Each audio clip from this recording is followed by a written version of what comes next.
All right, good morning, everyone. Everybody find your seats, and we'll get started this morning. Let me get a nice hearty amen if you're here to praise Jesus Christ for saving your soul.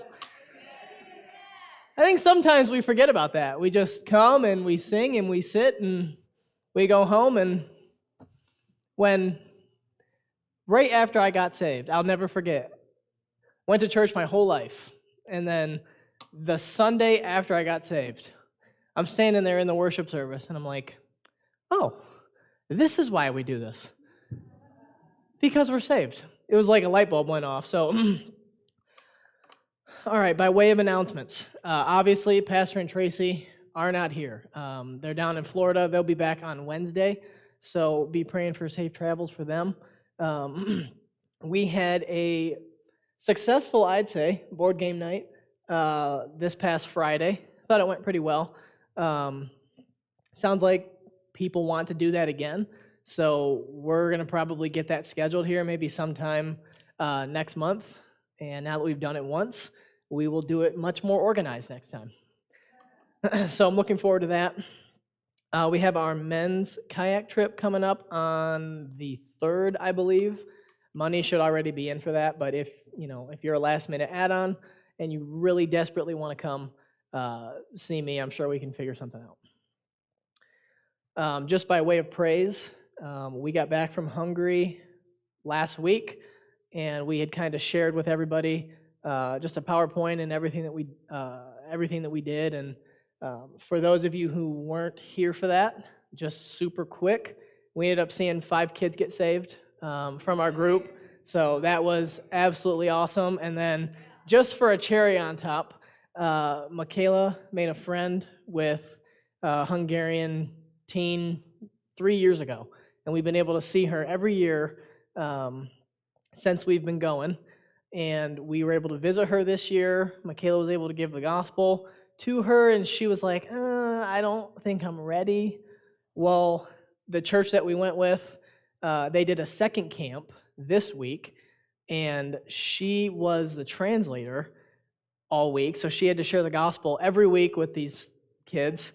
And then a young girl or a teen from that church was able to sit down with her and basically just say, do you believe this? And they talked through it, and she said, I do believe this. And she ended up getting saved that night. So that was just a huge answer to prayer. Big praise.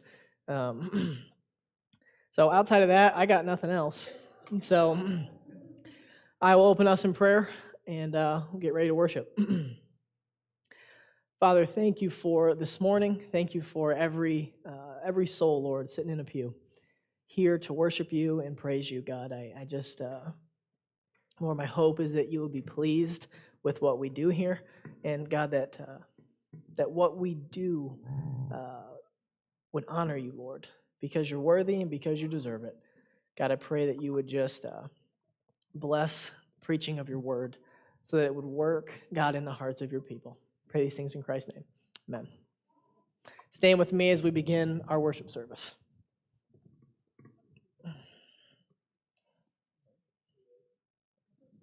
So our first song this morning will be My Redeemer. You can find that on page 268 if you'd like to follow along.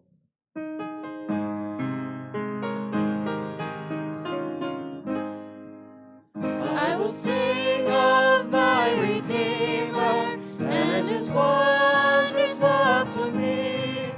On the cruel cross he suffered, from the curse to set me free. Sing, oh sing of my Redeemer, with his blood he purchased me.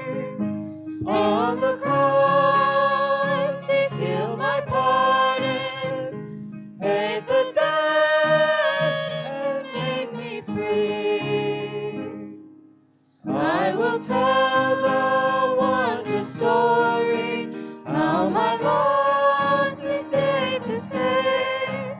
In his boundless love and mercy, he the ransom freely gave. Sing, oh sing of my Redeemer.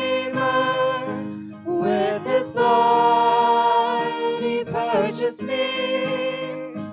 On the cross, he sealed my pardon, paid the debt, and made me free. I will sing of my Redeemer and his heavenly love to me. He from death to life hath brought me, Son of God, with him to be. Sing, oh sing of my Redeemer, with his blood he purchased me. On the cross he sealed my pardon, paid the debt, and made me free. Great singing this morning. We're going to move on to our next song, which is Trust and Obey. You can find out on page 337. We'll do verses 1, 2, 5, and a handshaking after.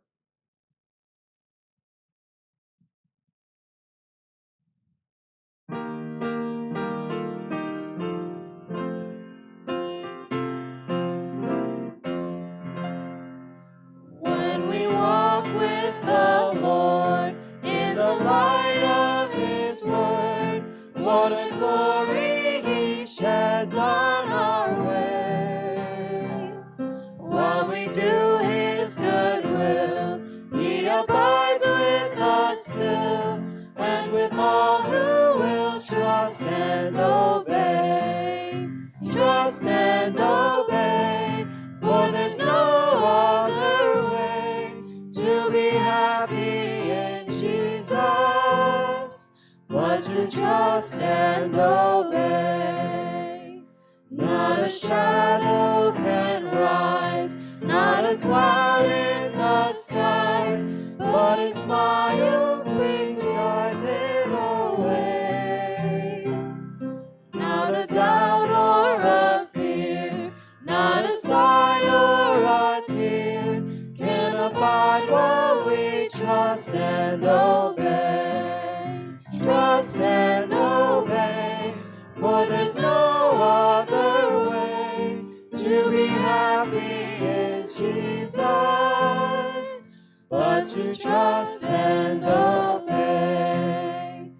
Then in fellowship sweet we will sit at his feet, or we'll walk by his side in the way.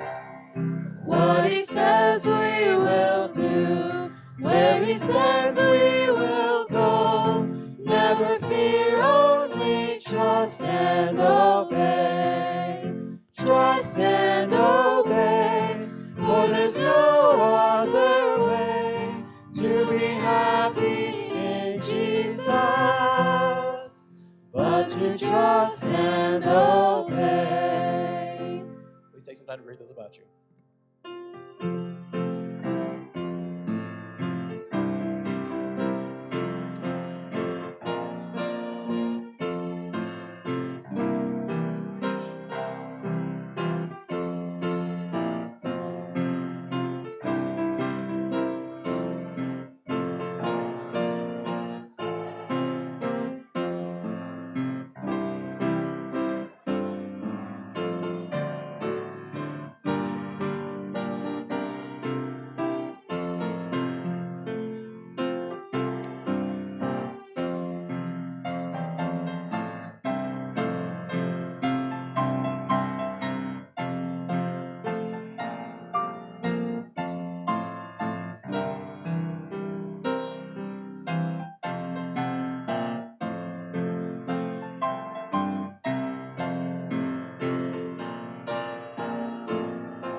right, as we find our ways back to our seats. What? Okay. Want to? You don't have to. I may go on.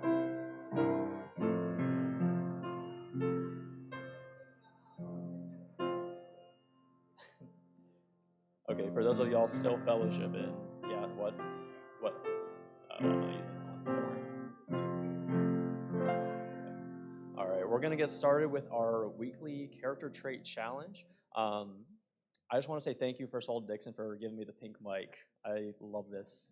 I'm going to be so distracted by it. Anyways, but for this week's weekly challenge character trait, I was given walking in the Spirit. Now, walking in the Spirit was one of those ones where once you start studying it, it just opens up a million doors. So I promised TJ I wouldn't go over 5 minutes. No promises anymore. I'm sorry. But walking in the Spirit. So first of all, let's look at the definition. What does it mean to walk in the Spirit? Kind of was looking around for some definitions, and one really stuck with me here. To live a life that depends on the Spirit's power to grow in godliness, obey God's commands, and experience increasing intimacy with God.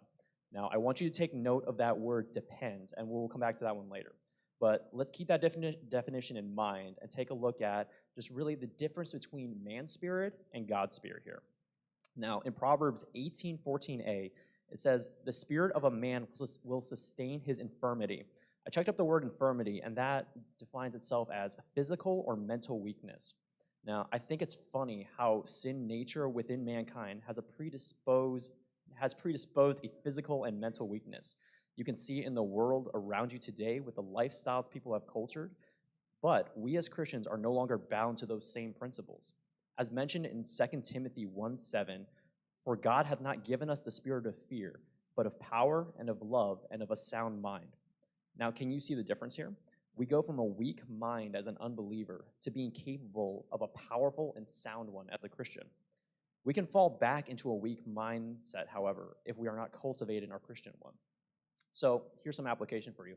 How do we walk in the Spirit? As I said before, we need to depend on God living within us. Once you depend on the Spirit, then it's a matter of just following his leading and growing your relationship with God more.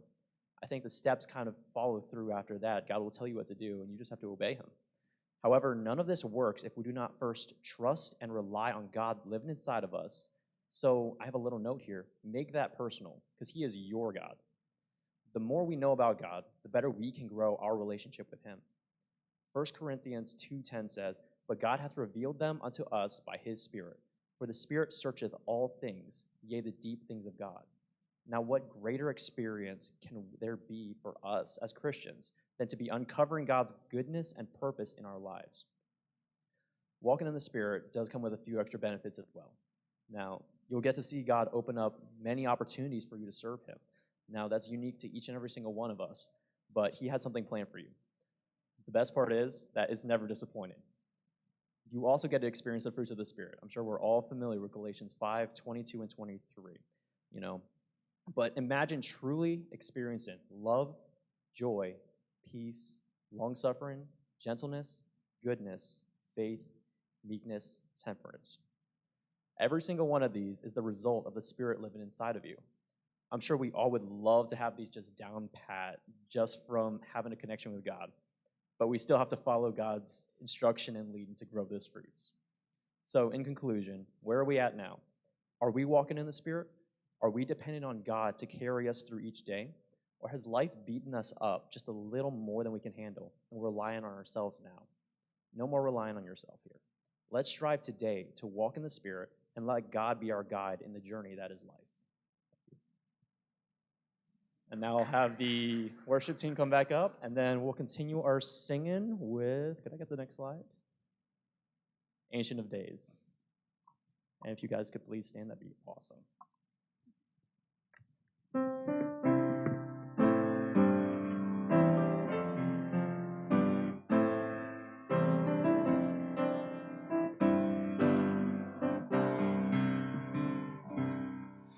Though the nations rage, kingdoms rise and fall, there is still one King reigning over all.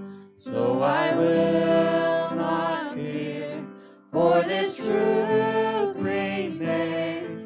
that my God is the Ancient of Days. None above him, none before him, all of time in his hands. For his throne it shall remain and ever stand. All the power, all the glory, I will trust in his name. For my God is the Ancient of Days. Though the dread of night overwhelms my soul, he is here with me. I am not alone. Oh, his love is sure, and he knows my name. For my God is the Ancient of Days. None above him, none before him, all of time in his hands. For his throne it shall remain and ever stand. All the power, all the glory, I will trust in his name. For my God is the Ancient of Days. Though I may not see what the future brings, I will watch and wait for the Savior King. Then my joy complete, standing face to face in the presence of the Ancient of Days. None above him, none before him, all of time in his hands. For his throne it shall remain and ever stand. All the power, all the glory, I will trust in his name. For my God is the Ancient of Days. For my God is the Ancient of Days.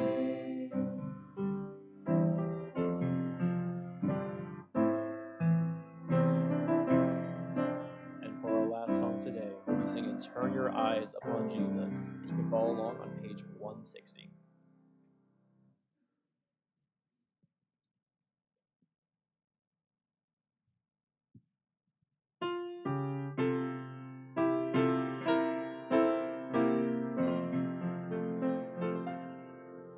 O soul, are you weary and troubled?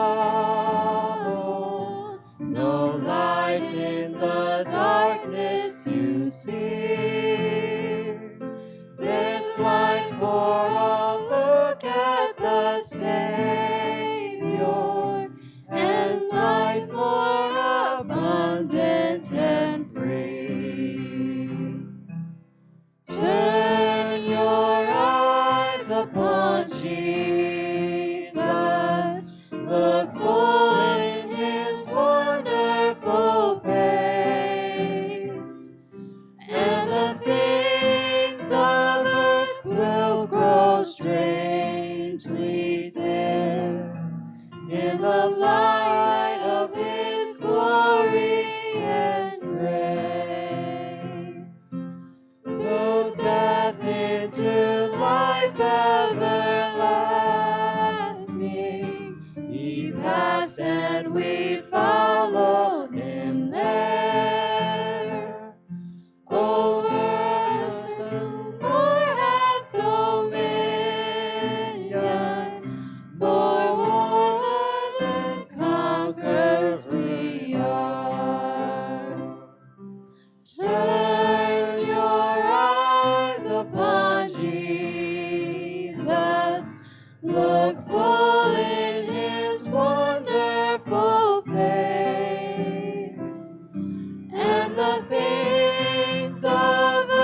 earth will grow strangely dim in the light of His glory and grace.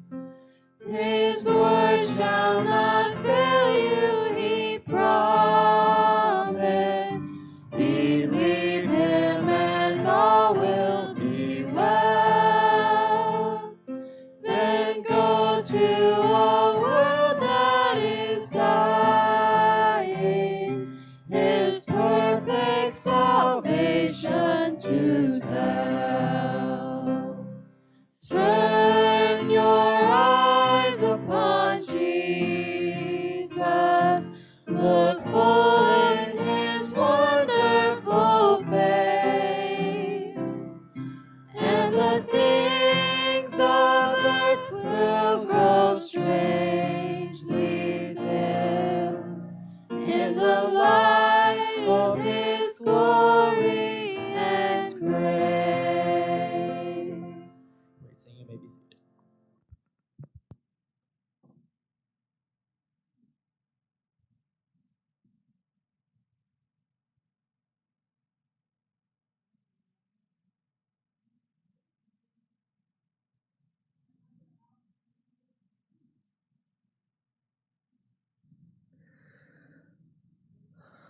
All right, let's get set up here.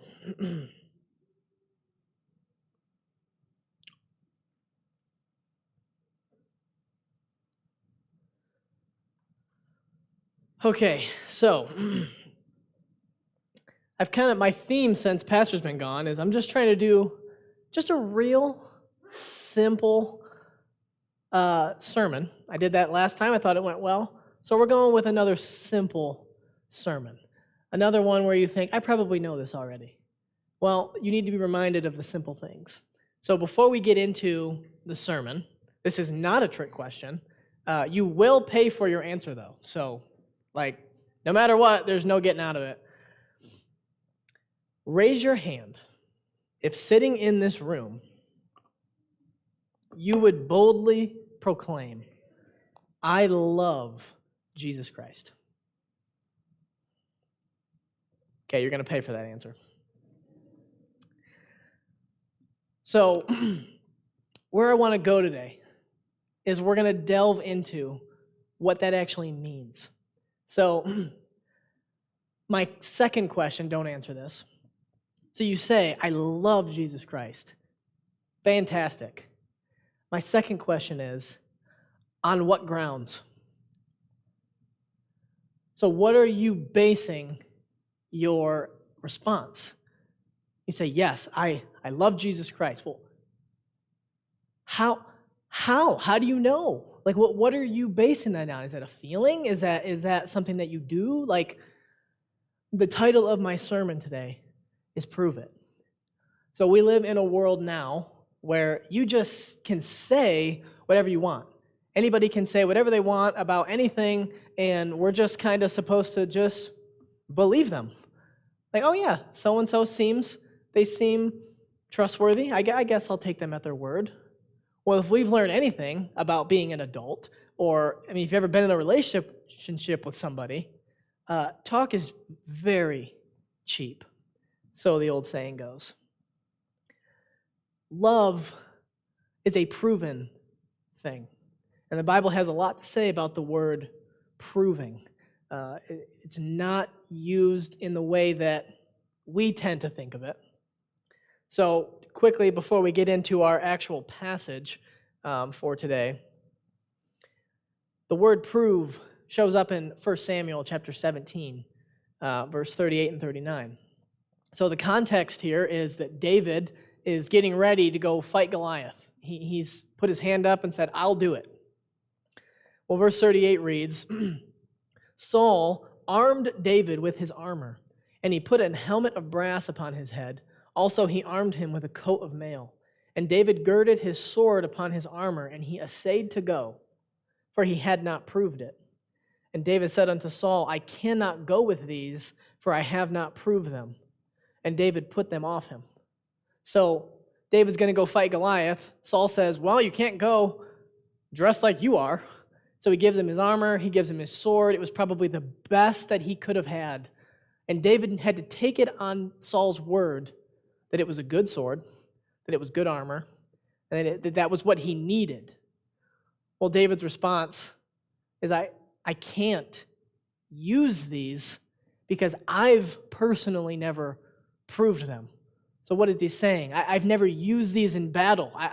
These aren't tested. I don't know if they're actually legit.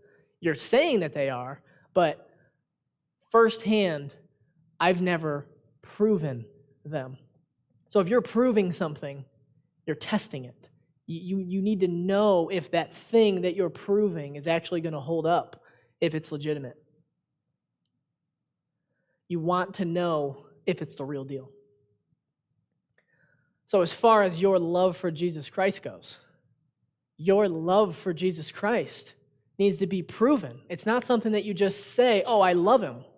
Love is objective. Love can be tested. Love has parameters so where you can know if it's love or if it's just something that you said.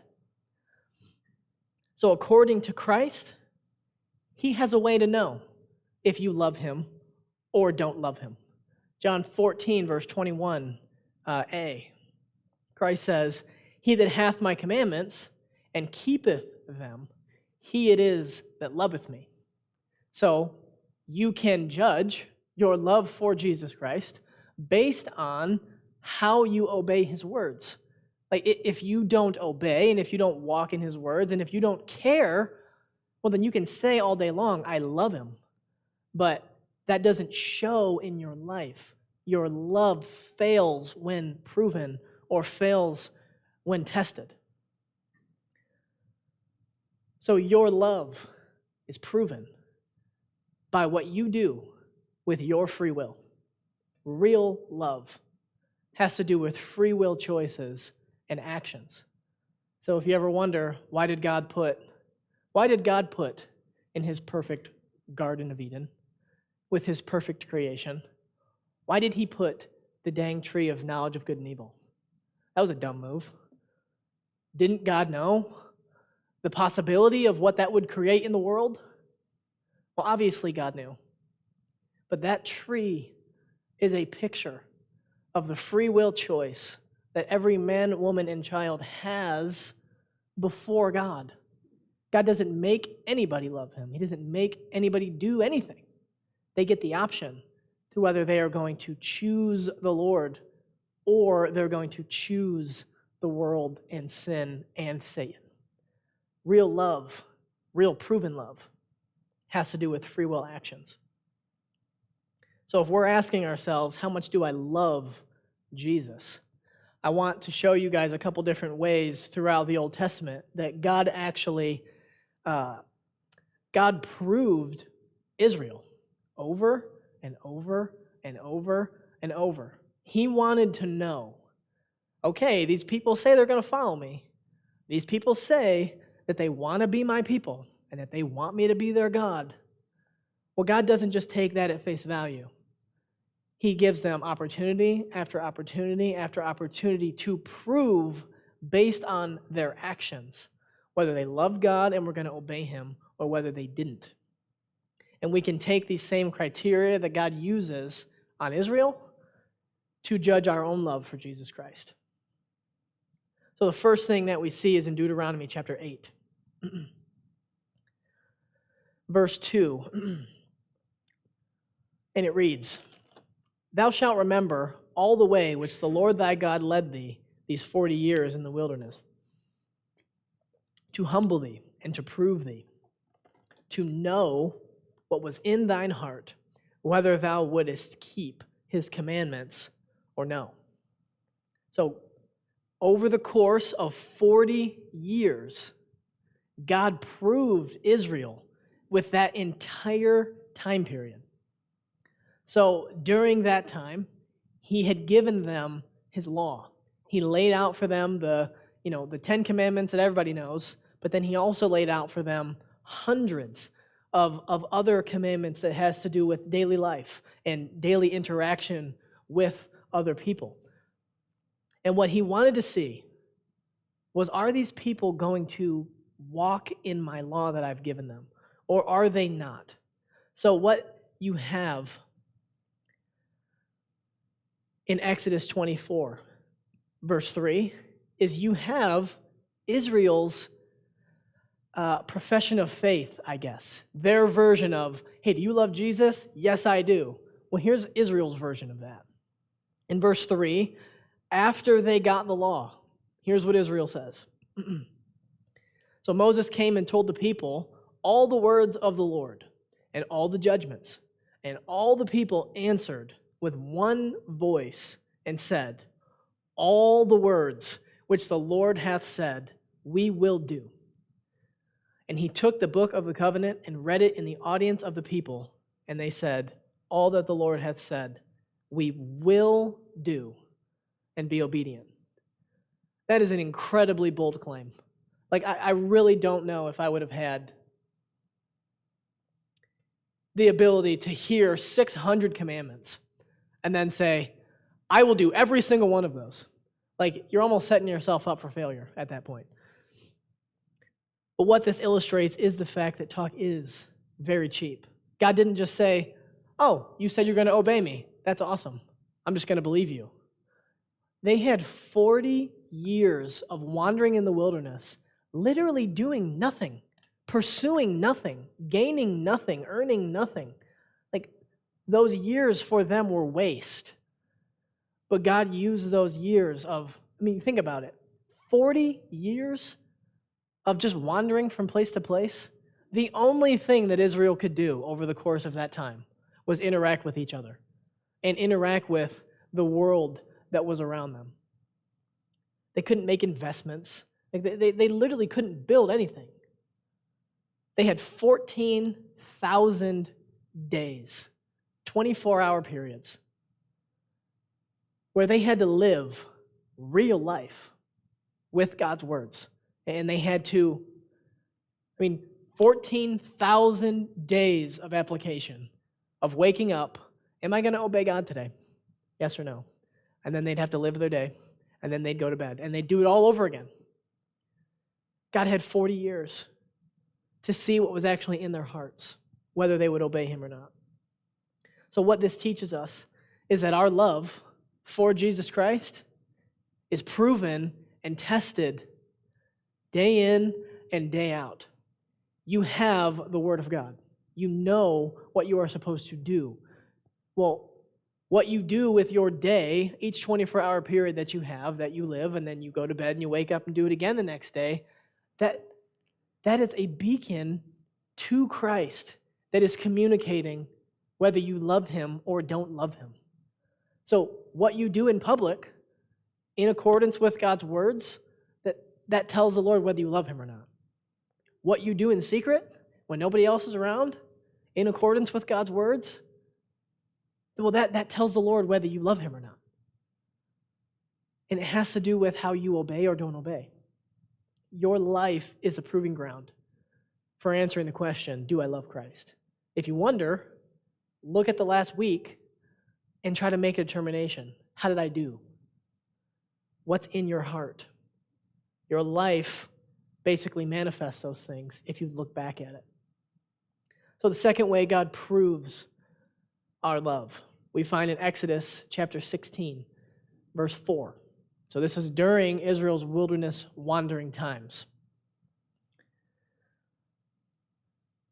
Exodus 16, verse 4 and 5. Then said the Lord unto Moses, behold, I will rain bread from heaven for you, and the people shall go out and gather a certain rate every day, that I may prove them, whether they will walk in my law or no. And it shall come to pass that on the 6th day they shall prepare that which they bring in, and it shall be twice as much as they gather daily. And then down in verse 21, it reads, and they gathered it every morning, every man according to his eating, and when the sun waxed hot, it melted. So weirdly enough, God proved Israel. He was testing whether or not they would obey him and if they actually loved him by raining down manna from heaven. And the way that he did that is he gave them specific instructions with the manna. He didn't just say, here it is, get it when you want it, take how much that you want, just, do whatever. No, he told them specifically, and he showed them, you got to get it in the morning. Because if you don't get it in the morning, by the time the sun is up, well, then it melts. So you can't just come when you want. You got to get it in the morning. And you can't just gather however much that you want. He told them how much they could gather. And then he also told them that they couldn't just gather it, or they couldn't gather 7 days a week. They had to gather 6 days a week. And on the sixth day, they had to gather twice as much to last them for the Sabbath day. So you might say, well, that's not that big of a deal. Well, God gave them instructions. Whether it's a big instruction or a little instruction, what you do with the words of God, that determines your stance and your positioning for or before Him. Even something as little as sprinkling bread from heaven and you picking it up.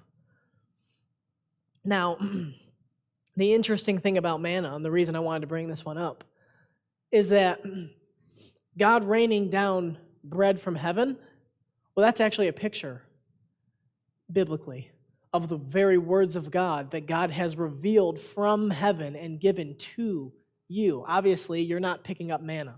God's not raining manna from heaven anymore. Well, instead, what He's done is He has revealed His words, and He has put them in a book, and He's given them to you. And what you find through the Bible is that the words of God are likened to bread that sustains a person's life. So manna was the bread that came down from heaven. There's a version of the bread that came down from heaven. So here you see in Matthew 4, verse 4. This is when Christ is being tempted by Satan. Satan says, and if you're God, turn these rocks into bread. And Christ's response is, He answered and said, it is written, man shall not live by bread alone, but by every word that proceedeth out of the mouth of God. So you don't live just by physical bread. You live by spiritual bread, which is the words of God. And I don't have the reference in here. It's in Deuteronomy somewhere. But God actually says that this thing that Christ just said, that's a quote from Deuteronomy. And the quote from Deuteronomy comes from the context of the manna. God rained down manna on them so that they would learn that they don't live by just picking up bread and eating it.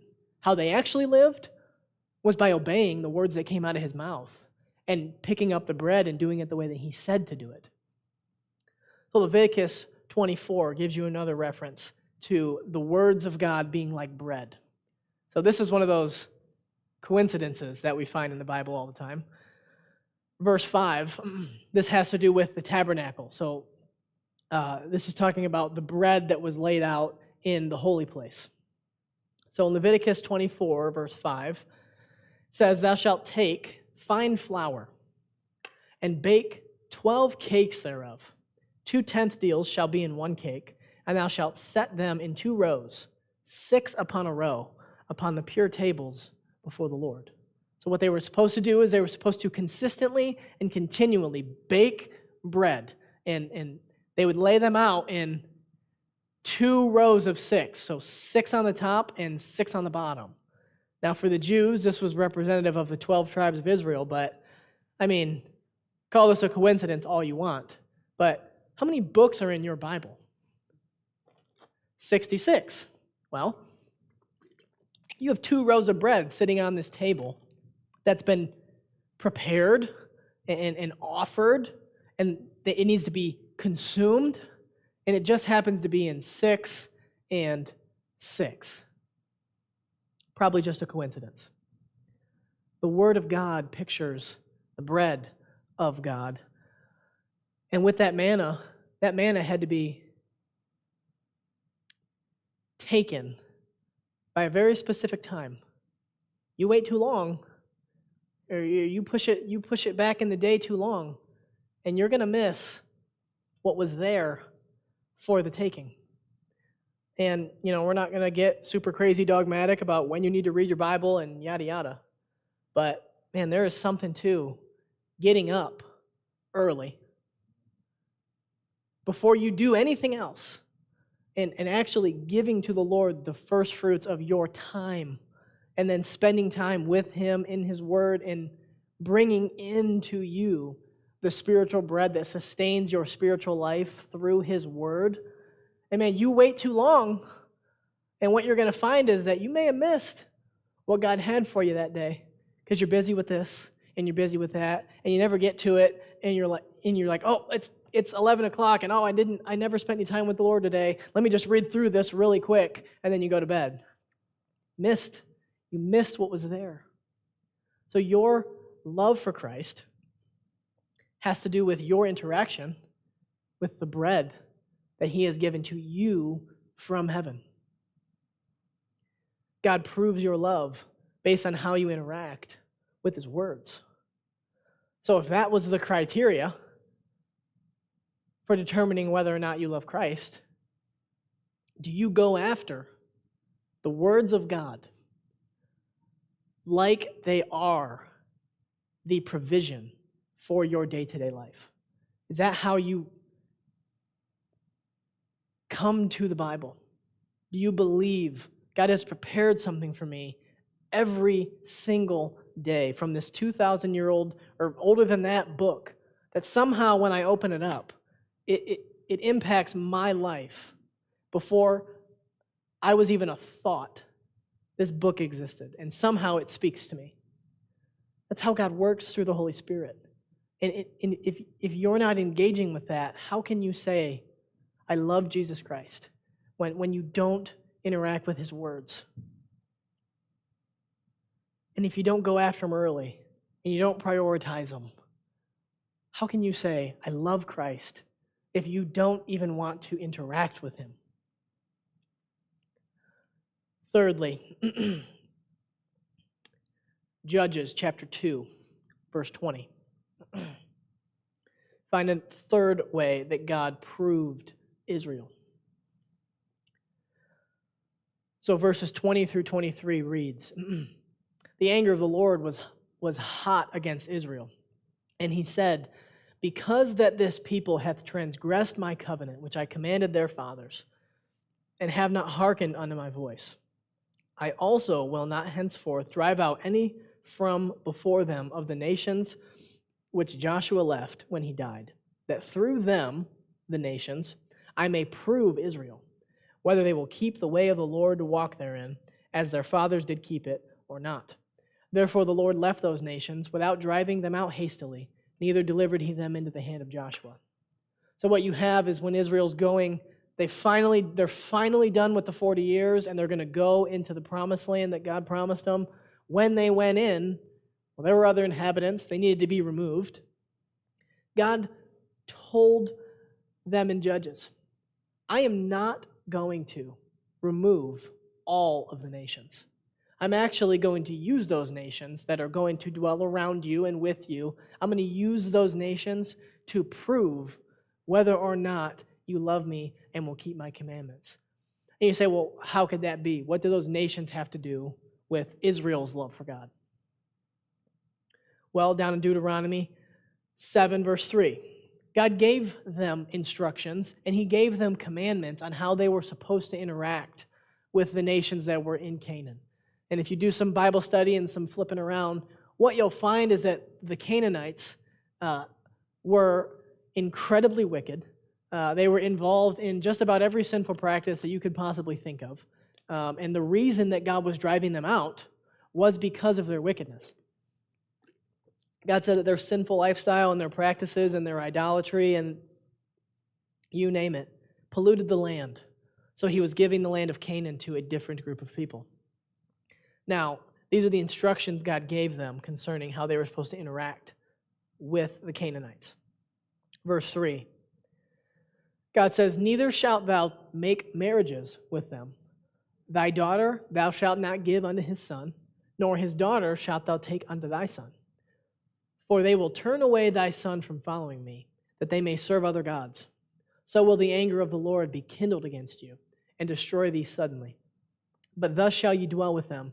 Ye shall destroy their altars, and break down their images, and cut down their groves, and burn their graven images with fire. So, God says, I'm going to leave these people here. but you are not to intermingle with them, and you are not to follow after their gods in idolatry. So you'd say, why? Why did he leave them there? Didn't he know that they would probably blow it? And didn't he know that they would probably not obey? And didn't he know that they would probably intermingle and fall into idolatry? Well, that takes us right back to the original point with the tree. What God was doing is he's literally leaving their temptations right in front of them so that through them he would be able to find out, what are they going to pick? They said they'd follow me. They said they love me. But are they actually going to obey my words, or aren't they? I think this is an absolutely crazy thing. Because you ever wonder, like, why did God, after he saved me, like 2 Corinthians 5:17, man, he made me a new creature in Christ. Romans 6, he set me free from my sin so that I can worship him. And like, we want to do it. But then you read in Galatians that the flesh lusteth against the spirit, and the spirit lusteth against the flesh, that you cannot do the things that you would. You say, why did God leave me in this physical body with sin if he wants me to serve him so bad? Like, why didn't he just take me out of the world and plop me in heaven so that I could just be with him? Why did he leave me down here in this filthy, disgusting world that's full of sinful practices? Like, doesn't he know that I'm going to be drawn after these things? Why would he do that?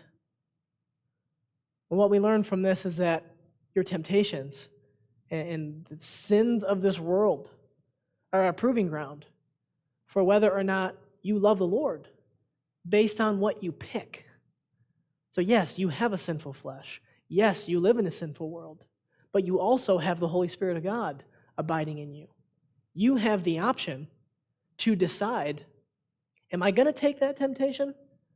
Am I going to follow the Lord? Am I not? You get to choose. And God left it like that on purpose so that he could prove you. 1 Corinthians 10:13 reads, there hath no temptation taken you, but such as is common to man. But God is faithful, who will not suffer you to be tempted above that you're able, but will with temptation also make a way to escape, that ye may be able to bear it. So if your thought is, well, sounds like God set me up to fail. He's just going to leave all this stuff in front of me. I mean, like, doesn't he know? Well, according to this verse, God has literally given you, no matter the temptation, no matter what you come across in your life, no matter what you personally struggle with, because everybody has a different set of things that kind of get them. Well, according to this verse, God has given you everything that you need to escape out of every temptation every time that it comes across your path. Like,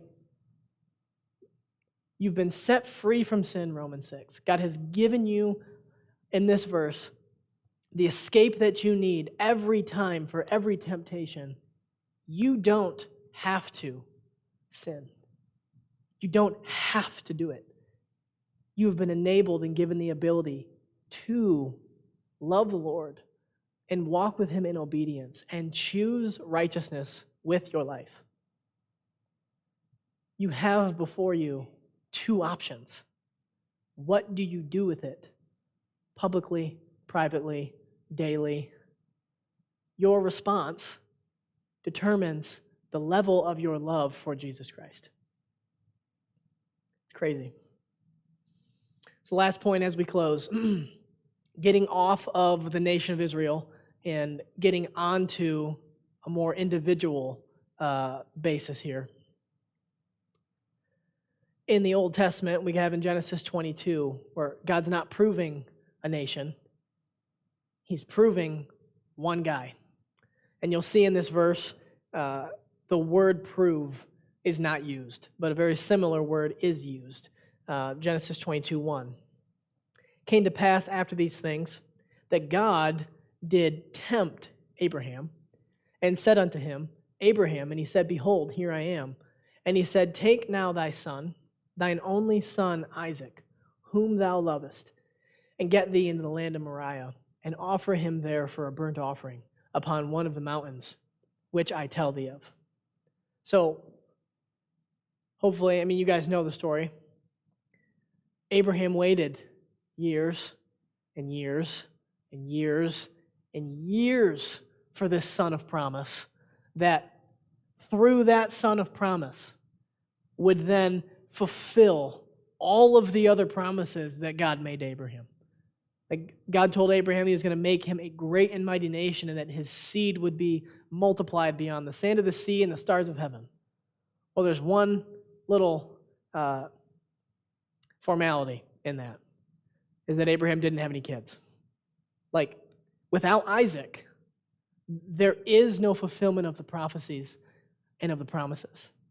So for Abraham, when God tells him, hey, I want you to sacrifice your son. I want you to sacrifice the very thing that you've waited for. I want you to sacrifice the very thing that is contingent upon everything else I told you. God was proving him. The word used is tempt. He's testing Abraham to see, how far will this guy go? How much does he love me? How much am I the authority in his life? Is he really, how submitted is this guy? And you can say, well, doesn't God know everything? Well, the answer is yes. But when you're working with a free will human being, like, you have a choice that's going to determine what you will do at any given time. So God doesn't necessarily know until you do it.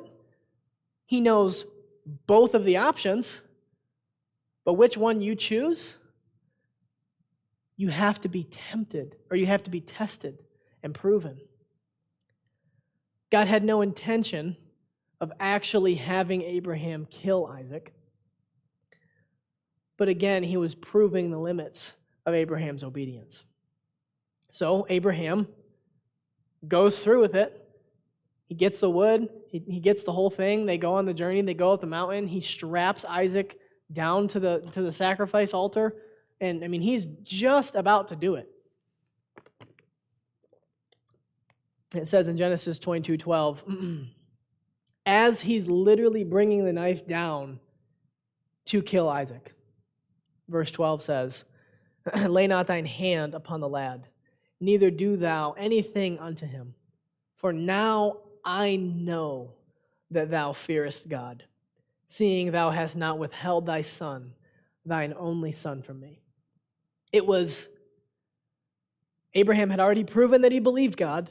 He left Ur of the Chaldees and he went to nowhere land to wander. But how much did he fear him? That was yet to be proved. That was the whole reason for the sacrifice. And what we see with Abraham is that he did not withhold anything from the Lord. He feared God and he loved him, so he obeyed him at great expense to himself. And the crazy thing about the whole context of this story is this is the first time in the Bible where the word worship shows up. And if you know anything about Bible study, the first time a word shows up is kind of a big deal. It kind of sets the context for how that word is going to be used throughout the entirety of Scripture. So Genesis 22:5 reads, Abraham said unto his young men, this is before they go up, abide ye here with the ass, and I and the lad will go yonder and worship and come again. So the context of worship, what you have is you have a man taking the thing that is the most dear to him in his life and then offering it unto the Lord at great sacrifice unto himself because God asked.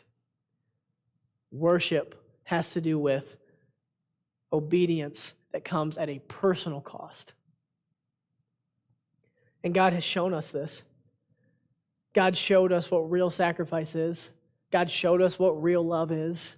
John 3:16. For God so loved the world that he gave his only begotten Son, that whosoever believeth in him should not perish, but have everlasting life. Romans 5:8. God commendeth his love toward us in that while we were yet sinners, Christ died for us. So love has to do with sacrifice. If there is no sacrifice, there is no real love, because that's really how you prove it. And if you're married and if you have kids, you know exactly what that means. That's how you prove it. What are you willing to give? So our final point is that God tests our love for him based on what we sacrifice to obey him. And if we take all those other points that we've been talking about, your day-to-day life, temptations in your life, your interaction with the Word of God, all of those things, if they're going to get done and get done well, like, they all come down to sacrifice. Like, none of those things just happen automatically, and none of those things just happen because, or they happen for free. Like, any of those things, if you're going to obey, you will have to do it at a sacrifice to you. This is how God has it set up. David had the opportunity to offer a sacrifice to the Lord. A guy begged him, said, "Here, I'll give you the sacrifice, and you offer it to the Lord." David's response is, "I will not sacrifice to the Lord that which doth cost me nothing." The real sacrifices that prove your love are the ones that have a cost. Mark 8:34, Christ says, when he called the people unto him, with his disciples also, he said unto them, "Whosoever will come after me, let him deny himself and take up his cross and follow me." Take an execution method and put it on your back. Would have made literally no sense to them at the time that he's communicating that. But now we understand, because of the rest of the scripture, that he is inviting them to be a follower and a disciple, and what that's going to take is sacrifices of obedience. So you can't just say, "I am a follower of Jesus Christ." That's subjective. It has to be proven by action. You can't just say, "I love Jesus Christ." That's a subjective thing that has to be proven by action. And yeah, you love him, but to what extent? That's what's being proven. When God was testing Abraham, he was trying to see, how much do you fear me? You've already shown me all of this obedience and fear and faith. You've already crushed it. But do you love me this much? That's proven by actions. So as we close, we're not talking about Israel anymore, and we're not talking about Abraham anymore, and there's a bunch of other people we could have talked about. Now we got to bring it down to where it actually matters. We got to take it from head knowledge, and now it has to be applied. So what about your life on July 21st, 2024? If God was going to do, an examination of your life with Christ and your spiritual walk with the Lord, if he was going to prove your love, and if that was based upon your obedience in all the areas that we just addressed, how would that break down? So you got the paper in front of you, time spent in the Word, how they love the Word, things they did in private, things they did in public, how they obeyed God. And then God filled those out and then turned that into you, and say that was a public thing, and we flashed them on the TVs. What's that going to show? Can you still, at the end, at the beginning, I love Christ, I love him. Well, at the end, after you hear the criteria for what that means, are you still as confident as you were at the beginning? I hope that you are. Do I love Christ as much as I thought I did at the beginning of the service? And while this stuff's, it's not comfortable, no, we don't like doing this. You find David in the Psalms actually begging God to prove him. David was a weird guy. Like, he's just a different type of person. He wanted God to prove him, and he begged him. Psalm 26:2. It shows up multiple times. Here's just one reference. He says, "Examine me, O Lord, and prove me. Try my reins and my heart." God, I want you to test me. Like, take my life, Lord. Run through it with a fine-tooth comb and let me know the results. You say, why would he want this? Like, I don't necessarily want that because I don't know how the results are going to show. David wanted it because based on the life that he lived, David knew, I'm going to pass with flying colors. Like, could you imagine? David's the only guy in the Bible called a man after God's own heart. He wanted God to prove him because he knew that he fulfilled all the criteria. If you continue on in the context of Psalm 12, he's telling the Lord, because, man, I have walked in the way of your truth. Prove me. So that when you test my life can be a beacon that shines back to you to say, Lord, I love you. He wanted to be proved so that he would know. He wanted to be proved so that the Lord would know just how much he loved him based on the life that he lived. And, you know, I'm pulling this from the context, don't know if it's actually there, but I just imagine David wanted to be proved so that when he was proved, if there were areas where he fell short and he actually didn't love the Lord that well, David seemed like the kind of guy that would want to know that so that he could then rectify the issue so that he could love the Lord more. Without proving, you don't really know. These criteria aren't fun. They hurt when you hear them. But now you know where you stand based on these things. If you would judge yourself well, and if you would judge yourself accordingly. Like, it doesn't benefit anybody to live in la la land thinking, oh, I'm just great. I just love the Lord, man. My life with Christ is great, couldn't be better. If that's not the case, you need to know that so that you can make the necessary changes and get right and get going the way you ought to get going. Miss Helen, if you don't mind, we'll wrap this up. So, final question as we close. How much do you love Christ? Like the criteria, your day to day, 24 hours, 7 days a week, every day when you get up, every day when you go to bed, the life that you live. Is it checking the boxes based on your decision making? I love him. The temptations in your life and the sin in your flesh, how you deal with it, how you respond. Is that saying, man, I hate every false way. I put that stuff away. I choose righteousness because I love Christ. Do you get up early because you just want the Word of God in your life? Is that priority? Do you put that first? Do you put that ahead of sleep? Like, would you skip breakfast because you need to read? Like, the Lord is proving your love. And lastly, what do you sacrifice?